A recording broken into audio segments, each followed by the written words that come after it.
Une des plus grandes difficultés pour les chanteurs, c'est comment bien placer votre voix par rapport à la hauteur des chansons que vous travaillez. Voici la vidéo 2 sur 3 sur ce sujet.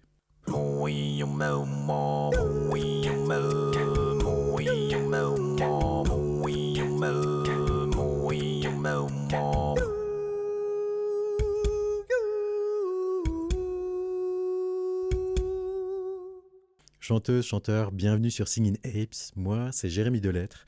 Aujourd'hui, parlons de la hauteur de votre voix. Parlons de votre tessiture.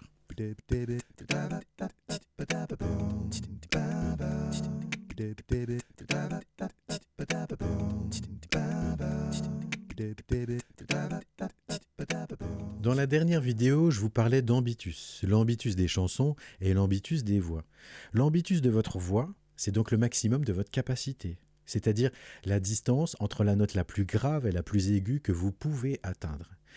Eh bien, pour votre voix, ce que vous allez réellement exploiter, ce que vous allez maîtriser, c'est votre tessiture. Parce que dans votre tessiture, dans la zone verte, les notes les plus graves et les plus aiguës sont maîtrisées. Votre voix est mise en valeur dans cette zone, c'est très beau. C'est facile de vous exprimer, de jouer sur votre interprétation, sur vos nuances. Et votre pratique régulière vous permettra d'assouplir et de muscler votre voix sans danger. Mais, dans les extrêmes de votre ambitus, la zone rouge, les notes très graves et très aiguës sont très dures à atteindre. Votre voix n'est pas en valeur. Dans cette zone, votre voix peut être forcée, tendue et n'est pas toujours belle. Et les notes ne sont pas toujours très justes. L'interprétation n'est pas facile. C'est très compliqué de faire des nuances. Si vous chantez trop souvent dans cette zone, vous fatiguerez votre voix très rapidement. Et à long terme, vous risquez des lésions. Donc pour maîtriser votre voix, pour s'entraîner sans danger, il faut chanter en majorité dans votre tessiture, pour sentir et comprendre vos limites. Quand vous dépassez cette zone de confort en chantant dans les extrêmes de votre ambitus, vous prenez de sérieux risques, mais ça n'est pas dangereux si c'est rare. Et il faut bien maîtriser votre tessiture avant de tenter de la dépasser quelquefois. Même les professionnels les plus entraînés finissent par subir des opérations aux cordes vocales à force de chanter trop haut, trop bas et trop longtemps. Comme entre autres le chanteur d'ACDC, Brian Johnson. Si vous avez déjà entendu ACDC, vous connaissez certainement la chanson Highway to Hell. Et tout est dit dans cette chanson. On parle bien de prendre l'autoroute pour les enfers, d'obtenir quelque chose de grandiose, en profiter et en payer le prix plus tard. Courage ou folie, ça ce sera à vous d'en juger. Alors c'est grand comment une tessiture? Si vous ne pratiquez pas ou peu le chant, vous arrivez à chanter à peu près une octave. Si vous chantez assez régulièrement, vous avez à peu près une octave et demie. Si vous chantez très souvent avec une bonne technique, si vous vous entraînez, vous pouvez chanter 2 octaves et plus. Prenons l'exemple d'une chanson que vous travaillez. Si son ambitus n'est pas très grand, une tessiture d'une octave et demie, c'est bien suffisant. Mais dans les chansons avec un grand ambitus, la difficulté maximum, c'est 2 octaves. C'est très rare que ce soit plus. Et voilà pourquoi 2 octaves, c'est ce que je fais maîtriser à mes élèves. Une tessiture se travaille selon vos besoins. Les 2 octaves ne sont pas indispensables, parce que vous pouvez aussi changer certaines parties d'une mélodie de chant quand elle est trop ou pas assez haute. Mais si vous voulez obtenir 2 octaves et les garder, il va falloir étirer votre voix régulièrement, avec des échauffements vocaux et une bonne technique vocale pour ne pas esquinter votre voix. Et une fois les 2 octaves atteintes, il faudra continuer à les entretenir. Nous verrons ça dans une prochaine vidéo sur les échauffements. Quelles sont les différentes tessitures? Il y a plusieurs hauteurs de voix chez les hommes et chez les femmes. Aujourd'hui, on classe généralement 6 tessitures. En partant de la plus grave, 3 tessitures hommes, basse, baryton et ténor, 3 tessitures femmes, alto, mezzo-soprano et soprano. Et pour les enfants avant la mue, leur tessiture est en majorité entre alto et mezzo-soprano, sachant que vous pouvez aussi être entre deux. Comme moi par exemple, je suis entre baryton et basse.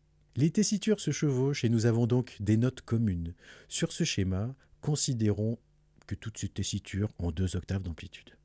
Quand on travaille la chanson d'un artiste qui n'a pas la même tessiture que vous, il ne faut pas hésiter à changer la hauteur de la chanson, grâce à des outils pratiques et faciles d'accès que je vous détaillerai dans la prochaine vidéo.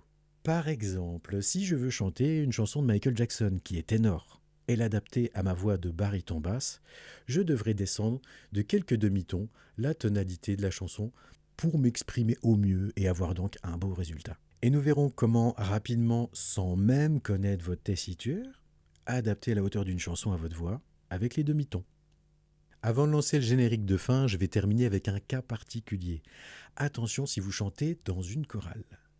C'est le chef de chœur qui vous dirige vers un pupitre ou un autre, et votre pupitre n'est pas toujours votre tessiture réelle. Par exemple, je suis chef de chœur, et mes choristes sont toutes des femmes, et je voudrais faire des chants à 3 voix. Mais je me rends compte très vite qu'elles sont toutes alto ou mezzo-soprano. Je séparais donc cette population en 3 pupitres, alto, mezzo-soprano et soprano, selon l'aisance de leur voix dans les graves et les aigus. Certaines chanteuses se retrouveront donc dans un pupitre qui n'est pas leur tessiture réelle. Attention, dans une chorale, votre pupitre n'est pas toujours votre vraie tessiture. Merci pour votre écoute.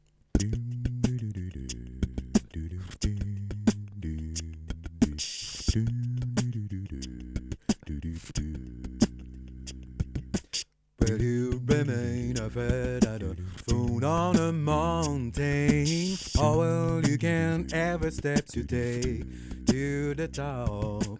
Who knows how far you will go? Who knows how high you will climb? Who else but you can know your abilities? Who else but you can feel your limits? How far will you go to achieve what you want? How long will you wait for the pleasure?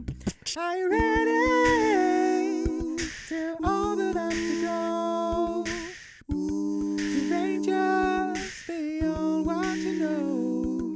Are you ready to give yourself to let go?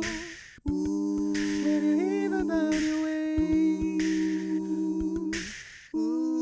when you hear about your wings, when you hear